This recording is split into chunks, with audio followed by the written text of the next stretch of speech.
আসসালামু আলাইকুম। Hello guys, তোমাদেরকে আজকে একটা মজার রেসিপি করে দেখাবো। আজ কোনো অন্য ভিডিও আনিনি, আজ একটা রেসিপি নিয়ে চলে এসেছি। এই যে ফ্রিজের ভিতরে ভরা ছিল তালের শাঁস, তো তালের শাঁসটা আজকে আমি বার করে এই যে গরম করব। গরম করার পরেই যা যা সব প্রসেস আছে সেইগুলো আমি করব। তোমরা ভালোভাবে দেখতে থাকো, একটু ধ্যান দিয়ে দেখলে পরে বুঝতে পারবে যে জিনিসটা আমি কেমনভাবে করছি। প্রথমে আমি কড়াইয়ে ঢেলে নিয়েছি, তারপরে আমি একটু ঠকবক করে ফুটিয়ে নেব, কারণ ফ্রিজে ভরা ছিল তো একটু জল জল হয়ে থাকছে। তো তার জন্য জল জল হয়েছিল বলে তার জন্য আমি এরকম করে করে নিচ্ছি, একটু গরম করে দিলে পরে কি হয়, জলটা একটু শুকনো হয়ে যাবে। আর যে কোনো কিছু যদি একটু টকটক লাগে তো তার জন্য একটু ভালো করে জাল দিয়ে নিলাম। তারপরে এই যে চালের গুঁড়িতে আমি ঢেলে দিলাম। চালের গুঁড়ো দিয়েই করতে হয় এটা। আর অন্য যে আটা দিয়ে করলে পরে গমের আটা কিংবা ময়দা দিয়ে করলে এটা ভালো লাগবে না খেতে, তার জন্য চালের গুঁড়ো দিয়ে করছি। তারপরে আমি দিয়ে দেবো পরিমাণ মতো চিনি। আর চিনিটা পরিমাণ মতোই দিতে হবে, কারণ সবার তো টেস্টের ব্যাপারটা এক হয় না, তো তার জন্য পরিমাণ মতোই দিতে হবে।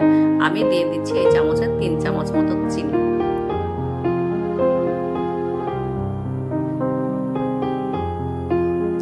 তারপরে দিয়ে দিচ্ছি একটু বেকিং সোডাটা দিলে কি হয়, একটু ফুলে ফুলে উঠবে আর ভিতরটা কাঁচাও থাকে না, ভালোই হয়ে থাকে। আর তারপরে দিয়ে দিলাম একটু লবণটা আমি দিয়েছি কি কারণে, যে চিনির যে মিষ্টির ব্যালেন্সটা সেটা ঠিকঠাক আসবে বলে। তারপরে দিয়ে দিলাম কালো জিরে। সবকিছু ইনগ্রিডিয়েন্টস একদম মিশিয়ে আমি একটা ব্যাটার তৈরি করে নেব। আর সেই ব্যাটারটা যতক্ষণ না পারফেক্ট ভাবে না হচ্ছে ততক্ষণ নেড়ে যেতে হবে, কারণ বেশিক্ষণ না নাড়া হলে পরে এটা ভিতরে কাঁচা হয়ে থাকবে, আর কাঁচা হয়ে থাকলে খেতে ভালো লাগবে না। তো তাই জন্য একদম পারফেক্ট ভাবে ব্যাটারটা বানাতে হবে। একটু শুকনো শুকনো মনে হচ্ছে, তো তার জন্য সামান্য পরিমাণ যতটুকু লাগবে আমি একটু পানি দিয়ে নিলাম। আর পানিটা দিলে ঠিকঠাক ব্যাটারটাকে তৈরি করা যাবে। বেশি দেওয়াও হবে না, আবার কম দেওয়া হবে না, একটা পরিমাণ মতো ব্যাটার তৈরি হবে। ঠিকঠাক পরিমাণ মতো ব্যাটারটা হয়ে গেছে, তবুও আমি আরেকটু নেড়ে নিচ্ছি। নেড়ে এতক্ষণ নাড়ার কারণটা হচ্ছে যাতে কাঁচা না থাকে। আমি একটু এরকম করে দেখিয়ে দিচ্ছি, ঠিক এরকম করে তেলে পড়লে পরে তারপরে ঠিকঠাক হবে। আর না হলে একটু আবার বেশি তরল টাইপের হয়ে গেলে তেলের মধ্যে বসে যাবে, সেটা ফুলে উঠবে না, ঠিকঠাক পারফেক্ট শেপ আসবে না। এই যে এরকম করে তারপরে আমি তেলটা গরম করতে বসিয়ে দিয়েছি। তা গরম হয়ে গেছে অলরেডি, অনেকক্ষণ আগে বসিয়েছিলাম তো তার জন্য এরকম করে আমি দেখলাম একটু হাতে দিয়ে ভাপটা কেমন উঠছে।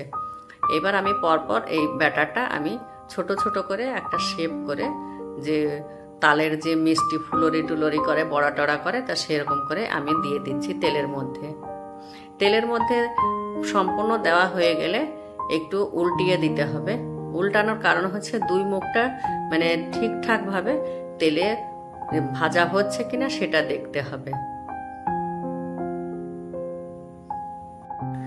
তেলের মধ্যে যতটা ধরলো আমি দিয়ে দিলাম। এটা কিন্তু ডুবো তেলে ভাজতে হবে, অল্প তেল দিলে হবে না। অল্প তেল দিলে পরে ঠিকঠাক শেপটা আসবে না, দেখতে খারাপ লাগবে।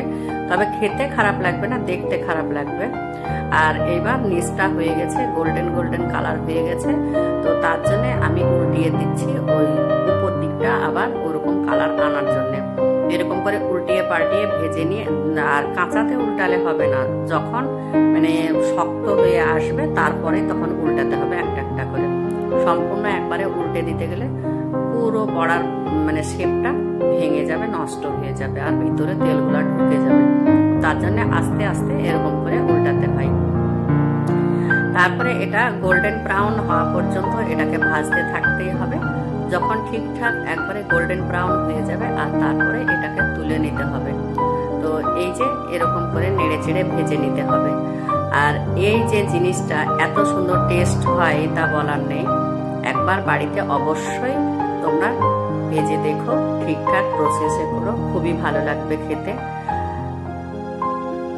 আর সিজনের জিনিস একবার করে খেলে পরে ক্ষতি বা কি, ভালোই লাগবে খেতে। এই যে গোল্ডেন ব্রাউন করে ভাজা হয়ে গেছে, সম্পূর্ণ শেপগুলো এত সুন্দর হয়েছে, কালারটা এত সুন্দর হয়েছে, দেখেই লোভনীয় লাগছে। যে এত টেস্ট হবে তাই মনে হচ্ছে। তারপরে খেয়ে দেখতে হবে। আর এটা তো আমি ভয়েস ওভারটা পরে করছি, তো খেতে দারুণ ভালো হয়েছিল। আর এরকম করে আমি পুরো যতটা হয়েছিল সবগুলো ভেজে নিয়েছিলাম। খেতে খুব ভালো হয়েছিল। এরকম নতুন আরও ভিডিও দেখার জন্য আমার চ্যানেলটাকে সাবস্ক্রাইব করে আমার পাশে থাকো, আর বেল আইকন প্রেস করে দাও, লাইক করে দাও, আর আমার পাশে থেকো। সবাই ভালো থেকো, সুস্থ থেকো, আর এই দোয়াই কামনা করি আমি। খোদা হাফিজ।